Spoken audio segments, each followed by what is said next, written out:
So, Lone Rider here, and this is something new that I'm working on. It's a vintage recurve bow, and this one is a Browning.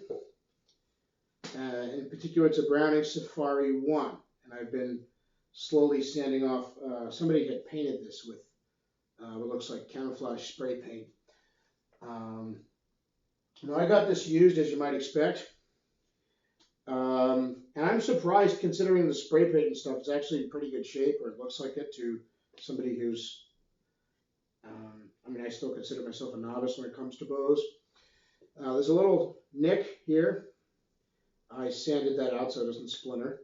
And I've started to sand off, some of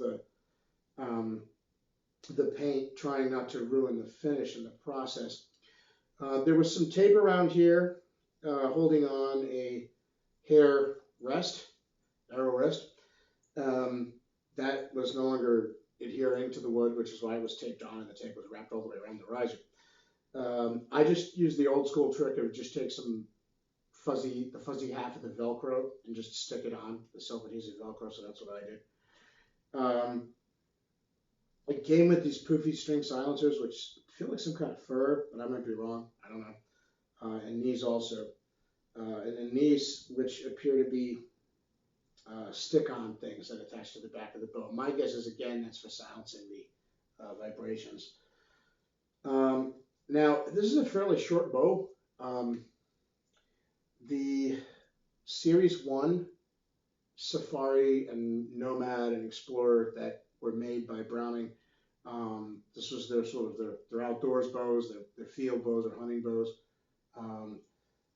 These were all fairly short. Generally speaking, this type of bow is going to be shorter than a bow that's a dedicated target archery bow, because it's sort of, a target archery bow. Longer limbs are smoother and more stable, but in the field and in the woods, you might have clearance issues with that. And they're just kind of a pain to lug around, and also heavier. So it's kind of like I would make a comparison to cycling. If you have two equivalent gear ratios, but one just uses larger diameter cogs, that's going to be a smoother pedaling gear ratio. And there's going to be less wear over time because it's spread out over a wider number of teeth, etc.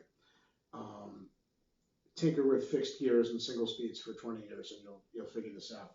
So, with longer limbs on a bow, you could have two bows that are the same draw weight, for example. They could both be 40-pound bows, let's say, or 35-pound bows. But if one of them is like 64 inches long and the other one is like 62, the 64 will feel smoother, etc.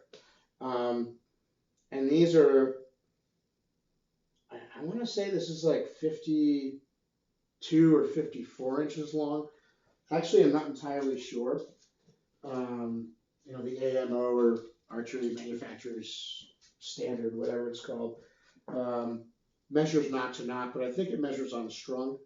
Again, I'm not an expert on this. I'm an experienced cyclist and a novice archer. So I'm going to measure end to end, because, that's there we go. All right, so it's just over 50 when it's strung, and knock to knock,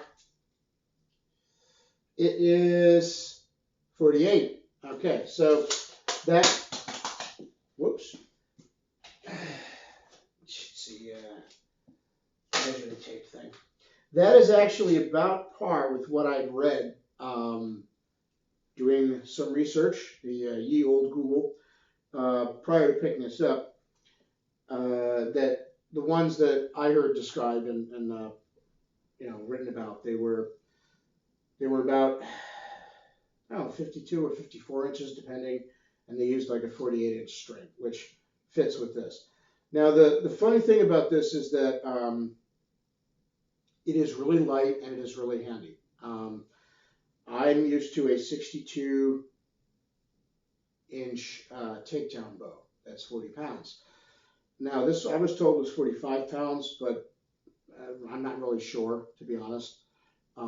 Normally there's markings on the side. I can't see them on this. They're either worn away or painted over. Um, and like I said, this isn't considering the paint. You know, it's in pretty good shape. I mean, there's like a neck there. There's a neck there, and there's a little nick there. That's the only things I've been able to. I mean, there's nothing wrong with the limbs. And again, one or two dings on the handle, like who cares, really? Um, so, you know, I'm surprised. I'm going to try and clean off some of this paint, like I said. Since it's part of the Bose story, I might actually leave some of it there. I might, you know, clean off as much as I can, and then just leave. You know, if there's a little bit of residue like there is here, just, you know, leave it, because I mean it's part of the history of this bow and what it's been through. Um, but you know, I'm gonna try and get it as clean as I can, and then you know, varnish it or something to protect it from the elements. I got to look up and see exactly how you do that. I mean, obviously, in some places the varnish is still intact, and here you can see on the back of the grip. I mean, it's really smooth, and well, probably because somebody's hand goes there. But you know, and here you can see. I don't know if the light's going to pick that up, but there appears to have been some, you know, some of the finish worn away. So, I mean, it's had a well used life, but I mean, this is it's just so light and handy compared to the takedown bows I'm used to. Generally speaking, a takedown bow is going to be heavier because you have a separate riser and then you have bolt-on limbs. So where the limbs bolt onto the riser, it's going to be thicker and clunkier and just more mass there. And generally speaking, the type of entry-level takedown bow, like mine was a October Mountain Products, I don't even remember the model, Explorer 2 or something. Not to be confused with the Browning Explorer. You know, the bows like that are like some of the entry level, you know, like maybe some of the entry level Sonic Sage or something like that. The takedown ones, they're going to be like an intermediate length. They're going to be, I mean, mine was 62 inches. So, you know, could you use it for hunting? Maybe could you use it in the field? I do, you know, in terms of shooting outside. Um, Both at, you know, regular targets, 3D targets, bottles, you know, whatever. But the thing is that a short bow like this is really much more manageable, and it's going to be a lot lighter and nimbler, I guess. My English degree is showing. But yeah, these I've wanted to get one of these for a while, and every once in a while, old Brownings come up on something like Craigslist. The problem is Browning doesn't have a huge archery presence anymore. They used to make bows for a period of time, and then they stopped. And you know, unlike you know, Fred Bear bows, which are still being made, or Pearson bows, which, you know, there's a lot of literature online. What you find out about the Brownings is scattered, and it's, you know, like here and there and little bits and pieces. I mean, you know, so I haven't been able to figure out exactly when this was from, but I'm loving it. I'm loving how it handles. The condition isn't all that bad. I'll probably get a new string at some point, but beyond that, I'm very happy with this thing. I'm very psyched. And yes, I know I should be shooting feathers off a shelf, but I'm trying to just save my feather. I don't want to ruin my feathered arrows by using them indoors in case I miss or it goes through the target. So.